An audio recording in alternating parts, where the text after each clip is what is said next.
Let's talk about some of the master details of God's glorious creation in the heavens.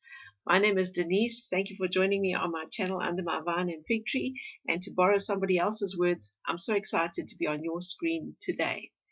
So when the new year came in, I was standing outside watching the fireworks, and I had this sudden sense of the realization that the earth had completed another circuit around the sun, and it had come back to its start point. And it filled me with such an emotion and an excitement, and I teared up. And I really enjoyed the fireworks this year more than ever, because I felt a celebration of something magnificent that the earthly celebrations weren't aware of. But God's design and God's perfect, we would call it clockwork, but it's so much better than clockwork, that incredible design that He has made in the heavens. So I want to just look at some of those amazing details today and share them with you. And Psalm 19, of course, says these words: the heavens declare the glory of God, the skies proclaim the work of His hands. And that's for sure. Day after day they pour forth speech, night after night they display knowledge. There is no speech or language where their voice is not heard. Their voice goes out into all the earth, their words to the ends of the world. And this next little section strikes me as so interesting, because we have just gone through such a blistering hot couple of days. And the reason for that is that 2 days back, on the 4th of January, the earth made its closest pass to the sun. It does it every year, but this time in January, beginning of January, it is at the position called perihelion, where the earth on its elliptical orbit passes closest to the sun. And man, it was hot. It's our summer down here in the southern hemisphere, and it was blistering. So a day when the temperature on the ground was 32 degrees, with the humidity, it felt like 42 degrees. It's something we're not used to. Anyway, listen to these next few verses. In the heavens He has pitched a tent for the sun, which is like a bridegroom coming forth from his pavilion, like a champion rejoicing to run his course. It rises at one end of the heavens and makes its circuit to the other. Nothing is hidden from its heat. I just love these words of how the Lord has made this so alive for me in these couple of days just recently, and I'm so rejoicing in these details. Another one comes to me related to this in terms of that closeness to the sun is in Psalm 2, which is recognized as a messianic psalm. And it's interesting about the timing of this in relation to what's happening in 2025 in world terms. Why do the nations conspire and the peoples plot in vain? The kings of the earth take their stand, and the rulers gather together against the Lord and against His anointed one. and let us break their chains, they say, and throw off their fetters. And the one enthroned in heaven laughs, and the Lord scoffs at them. And He rebukes them in His anger and terrifies them in His wrath, saying, I have installed my king on Zion, my holy hill. I will proclaim the decree of the Lord. He said to me, You are my son. Today I have become your father. Ask of me, and I will make the nations your inheritance, the ends of the earth your possession. You will rule them with an iron scepter. You will dash them to pieces like pottery.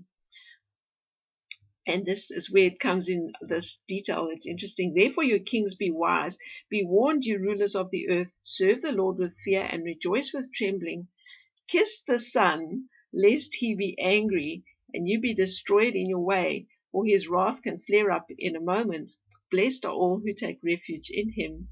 Now, maybe you heard that. Kiss the Son is spelled kiss, the S-O-N with a capital S, meaning, of course, the Son of God. But you can hear the sound, kiss the sun, as if it were S-U-N. And it's almost as if in this being close, the earth being closest to the sun, that at that time it was as if the earth were kissing the sun. It was really hot. And it just has come alive for me in that.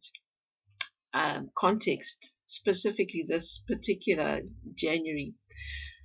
So something that's just so fascinating for me is how in the solar system we see things moving around, making their circuit, and coming back again, and yet in the further distance, the constellations, they in their formations cross the sky.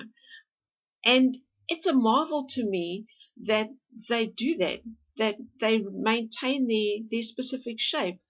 One of the fascinating details, it's called Scorpio, the scorpion, and the archer being Orion, that you'll never see them together in heavens because they're on opposite sides of the earth. So as the earth rotates, you'll see the one, and then later you'll see the other, but you'll never see them together while you're standing outside at the same time. And that's another fascination, interesting detail. But it's amazing to me that God has made these amazing constellations. He's set the stars in place, and He knows where everyone is.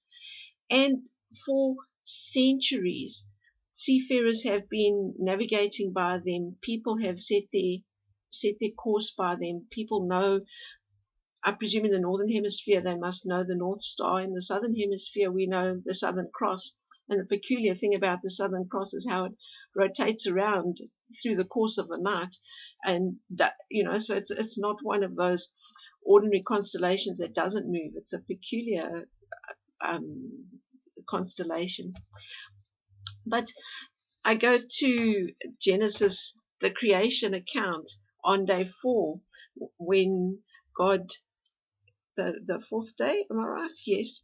From verse 14 to 19, where He says, "And God said, let there be lights in the expanse of the sky to separate the day from the night, and let them serve as signs to mark seasons and days and years. And let there be lights in the expanse of the sky to give light on the earth." And it was so.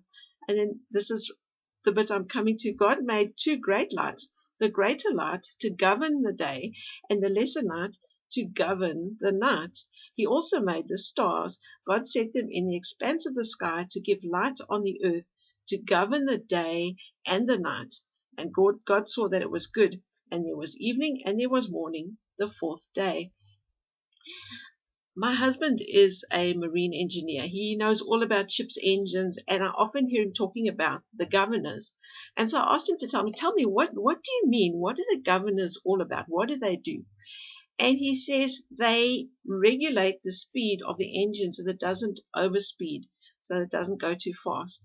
I thought, I wonder if that applies in this context of this sun and the moon being set in place to govern the earth. And we know that the moon is responsible for the tides, and the sun sets our gravity, sets so many things in the right place, and the moon in the perfect orientation so that we have this perfect gravity arrangement, and that the tides work perfectly in their place. But if they weren't in place, would our system overspeed? Would this, I'm curious if this sun and the moon work in the way that governors on a mechanical engine would work. So these thoughts fascinate me, and of course God didn't do that because man does it. Man has learned these amazing things from the Lord and has mimicked what He has made. And it just fills my heart with such joy and excitement that we have such a master designer to learn from, to marvel at, to wonder at. And so, of course, going back to Psalm 19, those last couple of lines in Psalm 19 say, "May the words of my mouth and the meditation of my heart be pleasing in your sight, O Lord, my rock and my redeemer." And I'm just so thankful today. I pray for a wonderful start for 2025. May our eyes be heavenward more than what they are around us, in terms of our hope, our joy, our inspiration, our encouragement. And I wish you a blessed 2025. Thank you so much for joining me today. God bless. Take care. Bye now.